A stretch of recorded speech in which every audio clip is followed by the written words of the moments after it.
Okay, other thing going on in the Big Ten is that Ohio State's really good. Shocker there, right? Now, I go there a little bit farther in that CJ Stroud probably wins the Heisman Trophy if a couple things happen. He would win the Heisman Trophy if Travion Henderson goes for 1,500 yards all purpose, if Jaxon Smith-Njigba has another 1,500 yard receiving season, and Ohio State puts up 50 like we expect them to, and all they do is make the Big Ten championship and win. For other teams, that feels impossible. For Ohio State, it feels like it should be old hat. And the reason I say CJ would win is because CJ would be the focus of the offense, and Heisman voters have shown me time and time again they don't actually watch football. And if they do watch football, they watch offense football. They just do not want to see a guy like Will Anderson win the Heisman Trophy, or do not want to see a guy like Chase Young win the Heisman Trophy. It's a quarterback award, right? Oh, Devontae Smith won. Yes, he was the first wide receiver to win the award in 30 doggone years. Okay? You got to go all the way back to guys going both ways like Charles Woodson before you get to the last wide receiver to win the Heisman Trophy, Desmond Howard, Michigan. That in and of itself is ridiculous. But also, I think C.J. Stroud is probably going to win the Heisman Trophy because the Heisman voters have also demonstrated they don't want to award the damn thing twice. Far be it from them to have a 2-time, 3-time even Heisman Trophy award winner.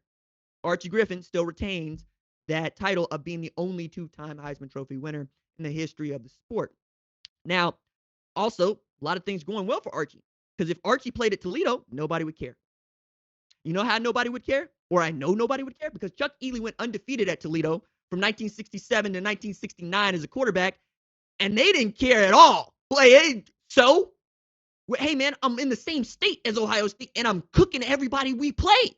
We don't care, son. We don't care because you are not a brand name. You don't play at a brand name, and none of the teams that you play are teams we care about. Archie Griffin was fortunate to play at a program that had already established itself in the previous 80 years, being one of the blue bloods of the sport, and they handed him the doggone football. Okay? Bryce Young goes off again. Bryce Young makes the national championship game again. I can damn near guarantee he's not going to win the Heisman Trophy. Simply because they want to be like, no, we want to give it to somebody else. Even somebody that might not deserve it. Bryce Young goes for 6,000 yards passing, 65 touchdowns. Breaks every record that there is, maybe. But even then, I got a hard time saying that he's going to repeat. And then you look down the line, it would have to be Jaxon Smith-Njigba going for something like 2,400 yards receiving. He would have to be the offense for him to win that award in a way that C.J. Stroud just seems like the guy that's existing to throw him passes. And that's just not the way that it's been going at Ohio State since Ryan Day has been there. The quarterback has been influential.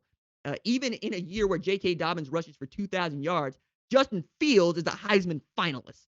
That's how important a quarterback is, not just to Ohio State, but to Heisman voters. So as much as I would really like to see Bryce Young repeat, maybe even forego the next year, come back and get a third one if he could, I just don't expect it. And I believe that Ohio State's going to have the best offense in the country, full stop.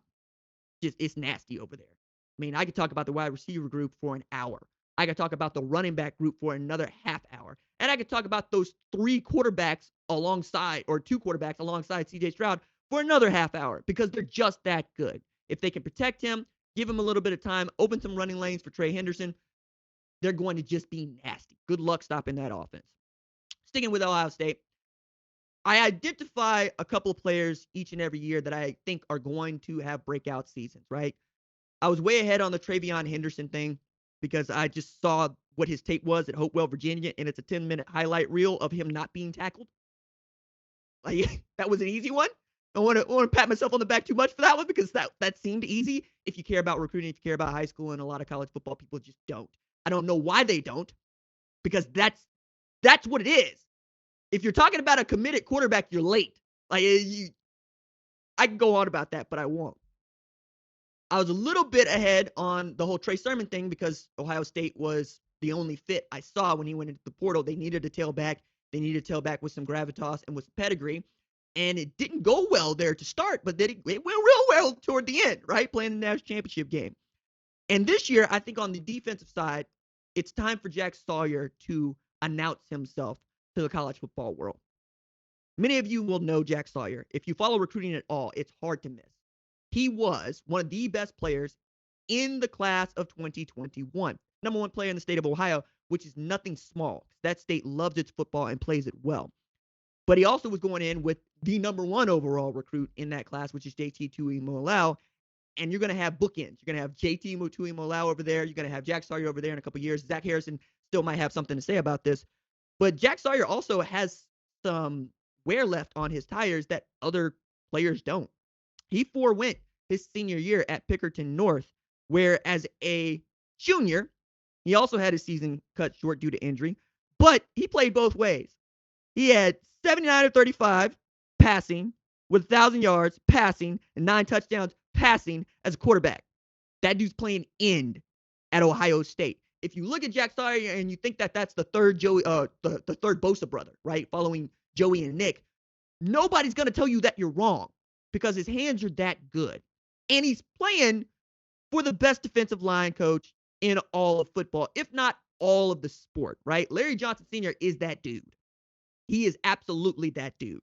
And he is known as that dude, not just at Ohio State, but within that coaching staff. As a matter of fact, when Ryan Day had to miss a game due to COVID, guess who got tapped to be the interim head coach? Yeah, it was Larry Johnson Sr.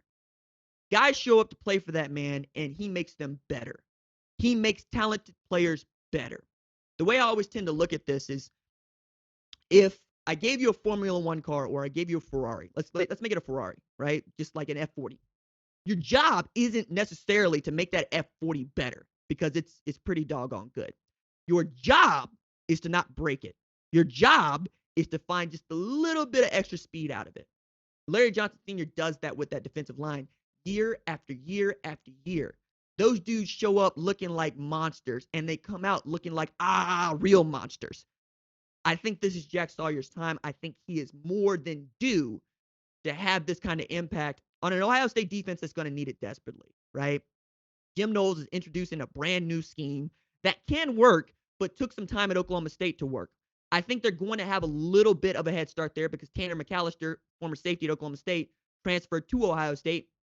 And if it's going the way I think it goes, something like a grad assistant on the field for Jim Knowles because he knows where everybody is supposed to be, right? You get great play out of guys like Taraja Mitchell. You get great play out of your corners. You get some outstanding play out of your defensive line like you're used to. You get back to something like that 2019 defense, and it's easy to see Ohio State being in the national championship, but you're also going to need a guy like Jack Sawyer, like Zach Harrison, like JT Tuimoloau to show up and get you some double-digit sacks. I think he's going to be in a position to do this because a lot of people are going to focus their attention on Zach Harrison or even JT, and he's going to be over there going ape. It's going to be a lot of fun to watch. I think also it's important to lay out what a defensive end or an edge player is capable of in this defense. Colin Oliver went to Edmond Santa Fe in Edmond, Oklahoma. Chose to go to Oklahoma State. I didn't know that was a great decision by him until he showed me. He had 11.5 sacks as a true freshman in that defense. You can eat over there if you know how to get off the ball. And Jack Sawyer absolutely knows how to get off the ball. So if Colin Oliver can get to 11.5 sacks, being the kind of blue chip player that he was, what could Jack Sawyer be able to do? What could any of those guys at edge be able to do in this defense? It's going to be a lot of fun to watch. Hey, kinfolk, I appreciate you for watching.